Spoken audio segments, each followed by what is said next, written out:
Hey guys, तो यहाँ पर एनटीए एक वैरायटी के क्वेश्चंस पूछता है, मतलब साल में एक बार पूछ ही लेता है, जिस क्वेश्चन में अपन को डेरिवेशन करनी होती है। तो ये इसका एक एग्जांपल है, 2019 मेंस में आया हुआ सवाल है। The de Broglie wavelength associated with the photo electron varies with the frequency of the incident radiation as V naught is threshold frequency. अब इसका अपन को डेरिवेशन करना था। अब लोग एक बार तो स्टक हो जाते हैं कि मैं कौन से इक्वेशन से स्टार्ट करूँ, क्या डेरिवेशन करूँ। तो वो आपको देखो याद रखना पड़ेगा। अब आपको देखना पड़ेगा कि इन तीनों में क्या रिलेशन बैठ रहा है इन तीनों में। तो सबसे पहले अगर अपन लेमडा का देखें, मैं आप सॉल्यूशन लिख के लाया हूँ। Lambda is equal to H upon M V होता है, ठीक है। और अगर अपन जाएँ photo Einstein photo electric equation से अगर अपन जाए तो ये होती है उसकी इक्वेशन। इसको थोड़ा मैनिपुलेट करो और आप यहाँ तक पहुँच जाओगे।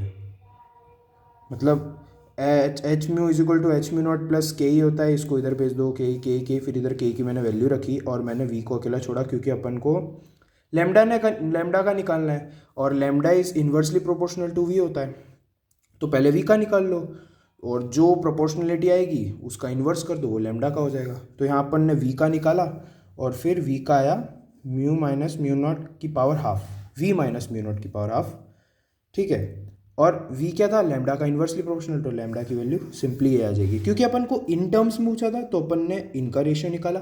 किसी और का पूछा होता, मास का तो वैसे नहीं पूछेगा। अगर किसी और का पूछा होता तो हम किसी और का निकालते, जैसे थ्रेशोल्ड का प्रोपोर्शनलिटी पूछी होती तो हम थ्रेशोल्ड के टर्म्स में निकालते। तो बस ये क्वेश्चन था। ऐसे क्वेश्चंस रैंक डिसाइडर हो जाते क्योंकि इन क्वेश्चंस की ज़्यादातर लोग तैयारी नहीं करते हैं। सो ऐसे क्वेश्चंस के लिए सब्सक्राइब टू जे सिंप्लीफाइड।